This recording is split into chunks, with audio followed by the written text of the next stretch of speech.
ಕೊಟ್ಟಿದ್ವಿ. ಅದರೊಳಗೆ ಸುಮಾರು 160 ಭರವಸೆಗಳನ್ನ ಪೂರೈಸಿದ್ವಿ. ಅನ್ನಭಾಗ್ಯ, ಕ್ಷೀರಭಾಗ್ಯ, ಕೃಷಿ ಭಾಗ್ಯ, ಕ್ಷೀರಧಾರೆ, ಶಿವಭಾಗ್ಯ, ಶಾದಿ ಭಾಗ್ಯ, ಹೀಗೆ 10 ಹಲವಾರು ಭಾಗ್ಯಗಳನ್ನ ಸಿದ್ದರಾಮಯ್ಯ ಅವರು ಕೊಟ್ಟಿದ್ವಿ.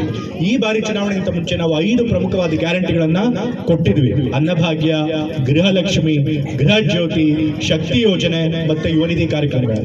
ಇಷ್ಟು 5 ಕಾರ್ಯಕ್ರಮಗಳನ್ನ ಸಿದ್ದರಾಮಯ್ಯ ಅವರು ಸರ್ಕಾರ 1 ವರ್ಷ ತುಂಬೋದ್ರೊಳಗೇನೆ ಅನುಷ್ಠಾನಕ್ಕೆ ತಂದಿದ್ದಾರೆ. ತಾವು ನುಡಿದಂತೆ ನಡೀತೀರಾ ಅನ್ನೋದನ್ನ ಮತ್ತೊಮ್ಮೆ ಸಾಬೀತು ಮಾಡಿ ತೋರಿಸಿದ್ದಾರೆ. ಹಾಗಾಗಿ ನಮ್ಮ ಕಾಂಗ್ರೆಸ್ ಪಕ್ಷಕ್ಕಾಗಲಿ ಸಿದ್ದರಾಮಯ್ಯ ಅವ್ರಿಗಾಗಲಿ ಯಾವತ್ತೂ ಕೂಡ ಬಡವರ ಪರವಾಗಿ, ಶೋಷಿತರ ಪರವಾಗಿ ಕೆಲಸ ಮಾಡಬೇಕು ಅನ್ನೋ ಒಂದು ಉದ್ದೇಶ ಯಾವಾಗಲೂ ಇದೆ, ಸದುದ್ದೇಶ. ನೀವು ಹಾಗಾಗಿ ಅವ್ರಿಗೆ ಯಾವತ್ತೂ ಕೂಡ ನಿಮ್ಮ ಬೆಂಬಲನ ಮುಂದುವರಿಸಬೇಕು. ಈಗ ಮತ್ತೆ ಲೋಕಸಭೆ ಚುನಾವಣೆ ಬರ್ತಾ ಇದೆ.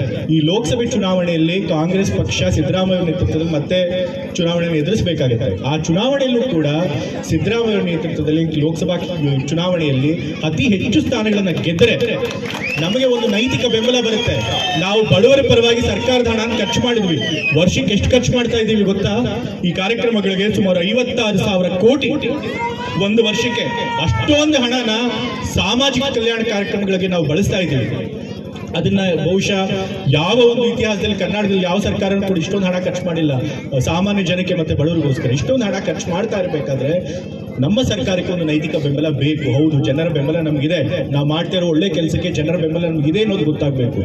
ಅದನ್ನ ನೀವು ಲೋಕಸಭಾ ಚುನಾವಣೆಯಲ್ಲಿ ನಿಮ್ಮ ಬೆಂಬಲ ತೋರಿಸೋದ್ರ ಮೂಲಕ, ಅತಿ ಹೆಚ್ಚು ಕಾಂಗ್ರೆಸ್ ಸಂಸದರನ್ನ ಗೆಲ್ಲಿಸೋದ್ರ ಮೂಲಕ ನೀವು ಸಿದ್ದರಾಮಯ್ಯ ಅವ್ರ ಕೈನ ಮತ್ತೆ ಬಲಪಡಿಸಬೇಕು. ಆಗ ನಮಗೆ ನೈತಿಕ ಬಲ ಬರುತ್ತೆ. ಮತ್ತೆ ಸಿದ್ದರಾಮಯ್ಯ ಅವರು ಶಕ್ತಿ ಹೆಚ್ಚಿ ಮುಂದಿನ 5 ವರ್ಷಗಳ ಕಾಲ ಇದೇ ಗ್ಯಾರಂಟಿ ಸ್ಕೀಮ್ಗಳನ್ನು ಮುಂದುವರಿಸಿ ಅವರು ಮುಖ್ಯಮಂತ್ರಿಗಳಾಗಿ ಕೂಡ ಯಾವುದೇ ಒಂದು ಅಡೆತಡೆ ಇಲ್ಲದೆ ಮುಂದುವರಿಯೋದಕ್ಕೆ ಸಾಧ್ಯ ಆಗುತ್ತೆ. ಹಾಗಾಗಿ ನಿಮ್ಮ ಬೆಂಬಲ ಮತ್ತೆ ಆಶೀರ್ವಾದ ಯಾವಾಗಲೂ ಇರಬೇಕು ಅಂತ ಹೇಳಿ ನಾನು ಕೇಳ್ಕೊಳ್ತಾ ಇದ್ದೇನೆ.